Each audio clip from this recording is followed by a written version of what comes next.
अस्सलाम वालेकुम नाज़रीन, सिर्फ टीवी के हैदराबाद डायरी में आप सभी का इस्तकबाल है। तफसीलात से डालते हैं हेडलाइंस पर एक नजर।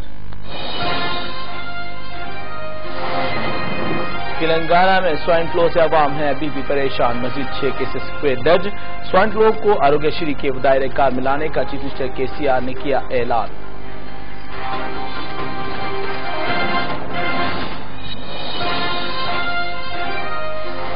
Union minority leader Khursheed Ahmed ने किया हैदराबाद का दौरा, गांधी भवन में किया पार्टी कायदीन से खिताब, मरकज की एनडीए हुकूमत पर की कड़ी तनकीद।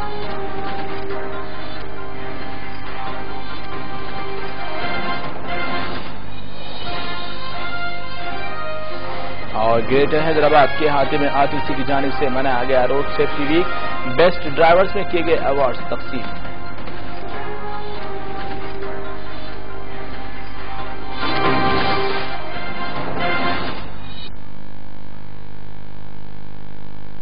और अब पेश है तमाम तफसीलात। रियासत तेलंगाना में स्वाइन फ्लू के केसेस में दिन ब दिन इजाफा होता ही जा रहा है। ताजा तौर पर तेलंगाना में स्वाइन फ्लू के मजीद 6 केसेस दर्ज कर दिए गए हैं। स्वाइन फ्लू पर चीफ मिनिस्टर केसीआर ने भी अपना रद्दअमल जाहिर करते हुए कहा कि स्वाइन फ्लू को अब आरोग्यश्री के दायरे में कार में लाया जाएगा। चीफ मिनिस्टर ने बताया कि हैदराबाद के गांधी, उस्मानिया के अलावा दीगर 25 से ज्यादा खानगी हॉस्पिटल्स में स्वाइन फ्लू के खुसूसी वार्ड्स कायम किए जाएंगे। वाज़ेह है कि अब तेलंगाना में स्वाइन फ्लू से 20 से ज्यादा अफराद हलाक हो गए हैं और 100 से ज्यादा अफराद स्वाइन फ्लू से मुतासिर हॉस्पिटल्स में जेर इलाज है। इसी मौजू पर आज तेलंगाना काबिने इजलास भी तलब किया गया है।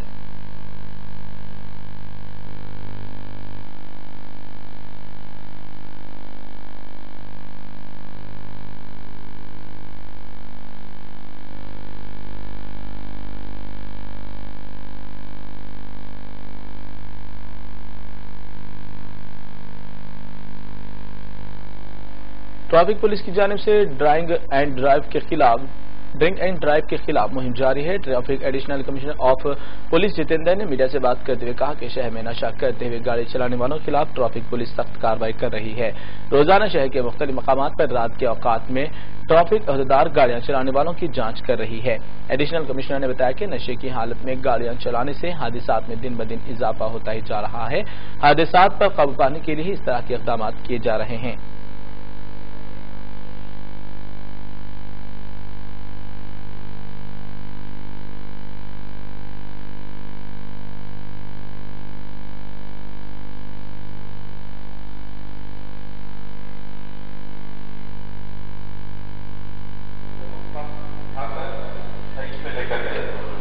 मैंने उससे पूछा क्या इसका लॉजिक है, क्योंकि हमारे यहाँ तो कुत्ते देते हैं। आजकल तो क्या होता है, इम्पोर्टेड फ्लावर मंगवा के कुत्ते देते हैं। इम्पोर्टेड फ्लावर हम लोग खाना पीना तो इम्पोर्ट करते नहीं, हम लोग आजकल फ्लावर इम्पोर्ट कर रहे हैं। हम लोग अपने डॉलर पाउंड वो फ्लावर इम्पोर्ट करने के लिए खर्च करने लगे। तो उसने मुझे बताया इस साल की हमारी पॉलिसी है कि जो सारे फ्रूट्स जो जमा हुए हैं हम लोग चाइल्ड डेवलपमेंट सेक्टर में लेकर जाते हैं और वहां बच्चों को देते हैं। ये हमारा प्रोग्राम क्या है, बच्चों में न्यूट्रिशन इंप्रूव करने का, बच्चों की हेल्थ इंप्रूव करने का। और बच्चे, आपको पता है, देश का भविष्य है और बच्चे ही सबसे ज्यादा हम लोगों को सिखाते हैं।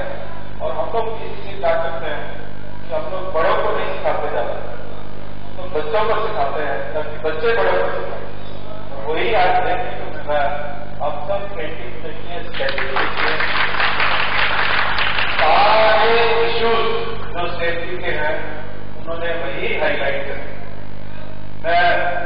मेरी स्पीच ना सुनते मैं सभी ड्राइवर्स को कहूंगा एक बार एक राउंड ले लें, पूरे पेंटिंग अगर देख लें तो आई थिंक किसी भाषण की, लेक्चर की, किसी चीफ गेस्ट की जरूरत नहीं है। ये बच्चे सबसे अच्छा मैसेज आपको दें। मैं इसके लिए आई कांग्रेचुलेट सभी बच्चों को, एक बार जोर से तालियां हो बच्चों की, जिन्होंने इतनी अच्छी पेंटिंग बनाई है। और आप देखेंगे सबसे अहम मुद्दा उन्होंने जो रेज किया है तो ये है कि ड्रंकन ड्राइविंग।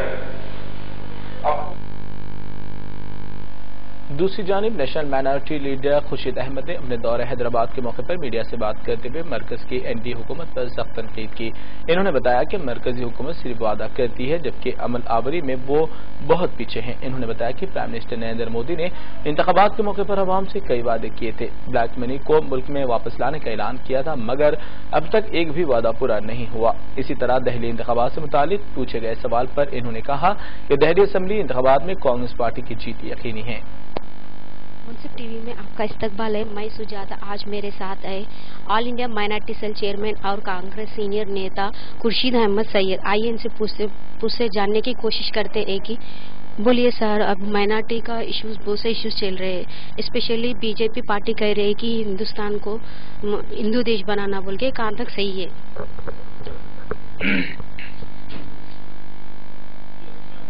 देखिए, देश में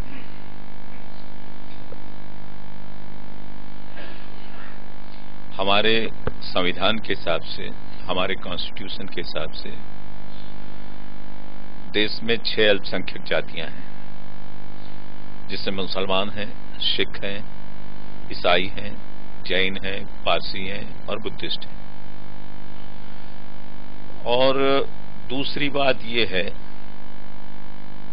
कि जो मैं समझ रहा हूं कि देश के सामने एजेंडा जो है वो देश की समस्याओं का हल निकालना, वो देश का, किसी भी सरकार का एजेंडा होना चाहिए। देश के अंदर नौजवानों की जो बेरोजगारी है, देश के किसानों की जो समस्याएं हैं, देश के उद्योगों की जो स्थिति है, देश का जो स्मॉल स्केल इंडस्ट्री पूरा ठप पड़ा है, और खास करके जब ग्लोबलाइजेशन के बाद में दुनिया के व्यापार का असर, उसकी मंदी का असर हमारे उद्योग पर भी है। आम आदमी को, विद्यार्थी को जो एजुकेशन मिलना चाहिए वो मुश्किल हो रहा है। तो देश का एजेंडा ये होना चाहिए। बदकिस्मती से आज की जो सरकार है, भारतीय जनता पार्टी की लीडरशिप में एनडीए की सरकार जो है, वो इन तमाम मामलों पर वो फेलियर है, वो कुछ नहीं कर पा रही है। इतना ही नहीं, बजट में कटौतियां हो रही है। जो स्कीमें यूपीए की सरकार ने लागू की थी, लाई थी, बहुत सोची समझी अंदाज में देश के गरीबों को, देश के विकास का फायदा पहुंचे और देश का गरीब ऊपर आए, इसलिए स्कीमें बनी थी। देश में जितनी भी स्कीमें बनी हैं, उसमें देश के आम आदमी तक कम से कम खाना पहुंच जाए, अनाज पहुंच जाए, उनकी जो हेल्थ की सुविधाएं हैं वो उनको मिले, और कोई भी आदमी देश में न भूख से मरे, न बीमारी से मरे, और न बेरोजगारी से मरे। इन 3 बातों को लेकर यूपीए की सरकार ने बहुत बड़ी योजनाएं बनाई थी। इन योजनाओं को इन्होंने, भारतीय जनता पार्टी ने अपने सूबों में तो लागू नहीं की, लेकिन आज वो तमाम स्कीमें चालू रखने के बावजूद उसमें से कटौती कर दी गई। उसके चलते इन्होंने हिंदू फंडामेंटलिज्म को बढ़ावा देने की पूरी कोशिश किया है, और उसी बात को लेकर रोजाना कहीं भारतीय जनता पार्टी के सांसद या कहीं अलग अलग संगठन, उनके साथ जुड़े हुए संगठन को, कभी साधु कभी साध्वी, ऐसे बयान दे रहे हैं कि जो शर्मनाक बयान है।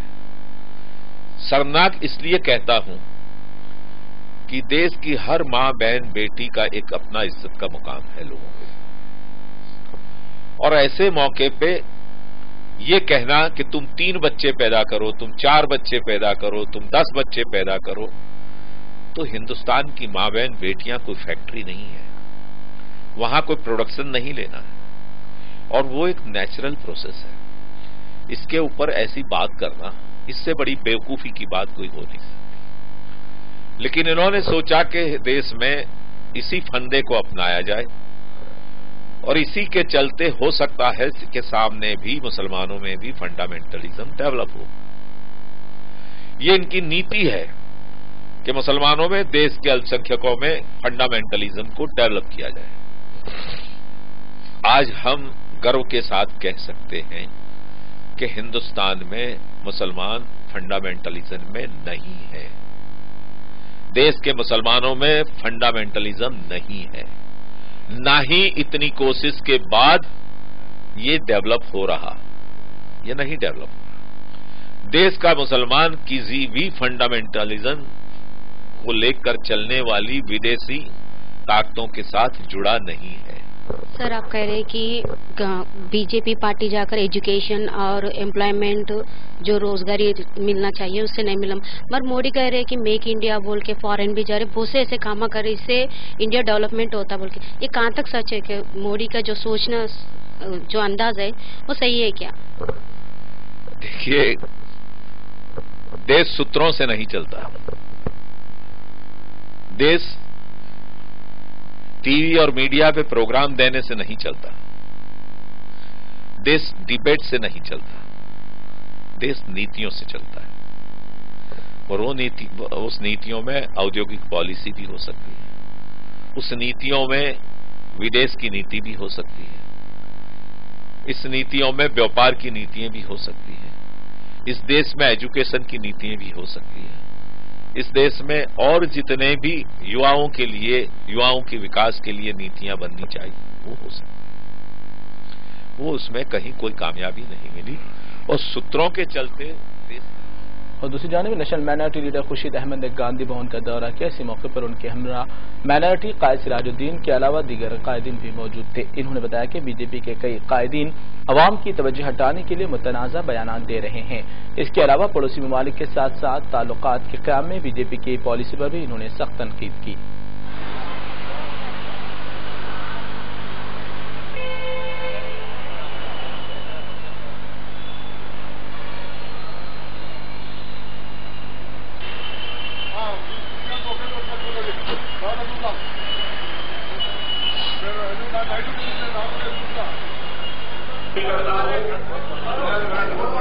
कि वो बैठ जाए, मीडिया से बात होने के बाद हो पाएगी। जो भी शख्स, जो भी तंजीम भारतीय जनता पार्टी के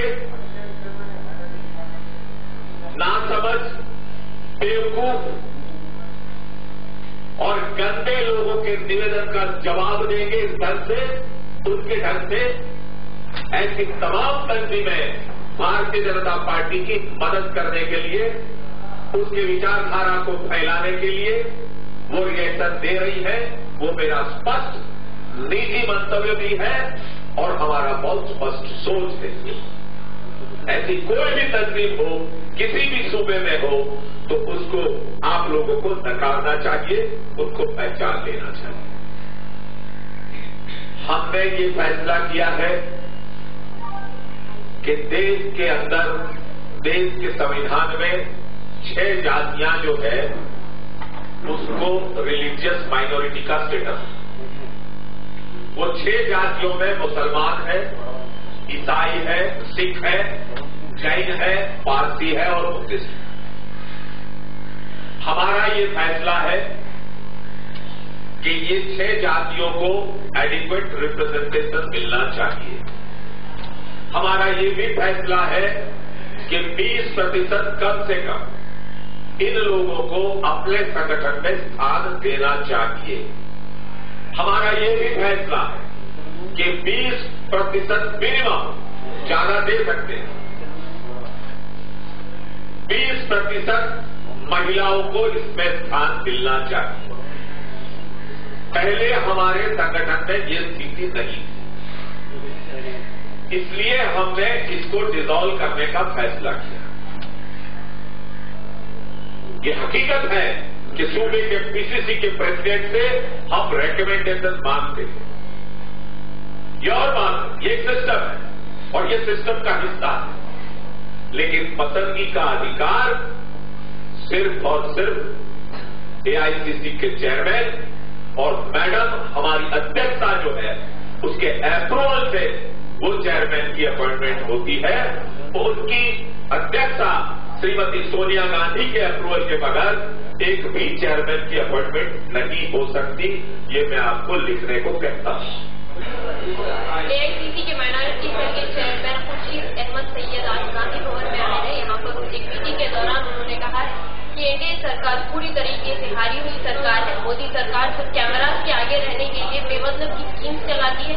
पिछली सरकार की स्कीम्स को नाम बदलकर चलाती है और सिर्फ लोगों के दिखावे करना चाहती है, काम करना नहीं चाहती है। उनका ये भी कहना है कि घर वापसी जैसा बेतुका बयान देकर वो लोगों को भड़काना चाहते हैं, खास करके देश की माइनॉरिटीज को, युवा मुसलमानों को भड़काना चाहते हैं देश के खिलाफ।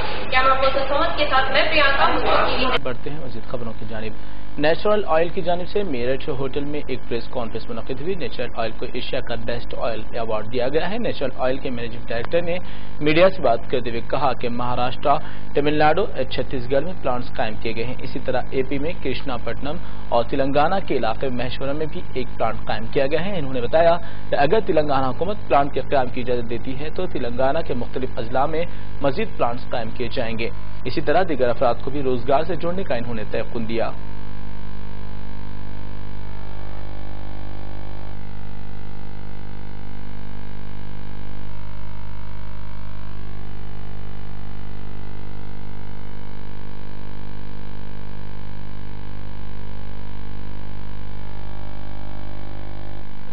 Sunflower oil, we have relaunched the product last year, and after relaunch, every quarter we were growing at a highest growth ever for this company. If I want to share with you the last quarter, December quarter, we have grown almost by 70% on our launch achievements. Nampally में Telangana minority कायदीन का एक इजलास मुनक्किद हुआ। इस दौरान मुस्लिम विकास समिति का क़याम अमल में लाया गया। इसी मौके पर सैयद अहमद खान के नाम के कैलेंडर की रस्म इजराई अमल में लाई गई। प्रेसिडेंट सैयद मौलाना ने मीडिया से बात करते हुए कहा कि मुस्लिम विकास समिति के क़याम का अहम मकसद मुसलमानों की भलाई है। सियासी जमात के तौर पर भी इसकी ओर तरक्की देने की कोशिश की जा रही है। हैदराबाद से ताल्लुक़ रखने वाले मोहम्मद सलीम MLC और रहीमुल्लाह खान नियाजी के अलावा दीगर ने शिरकत की।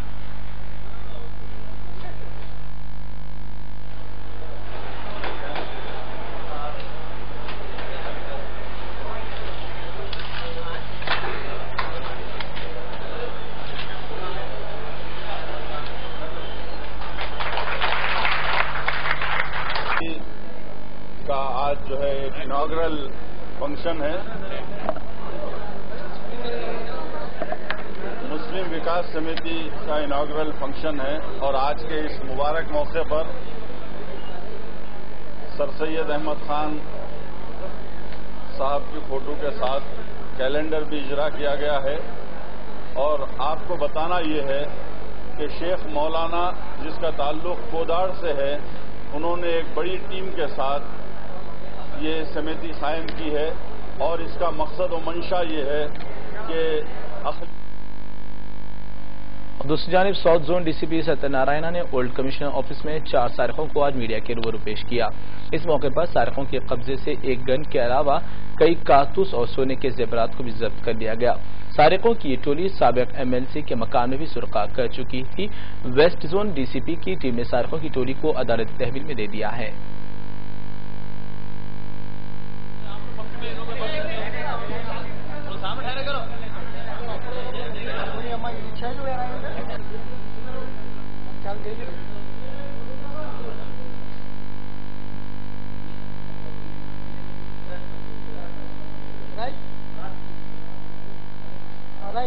चला फ्लैग वो होने वाला निकालना है प्लीज।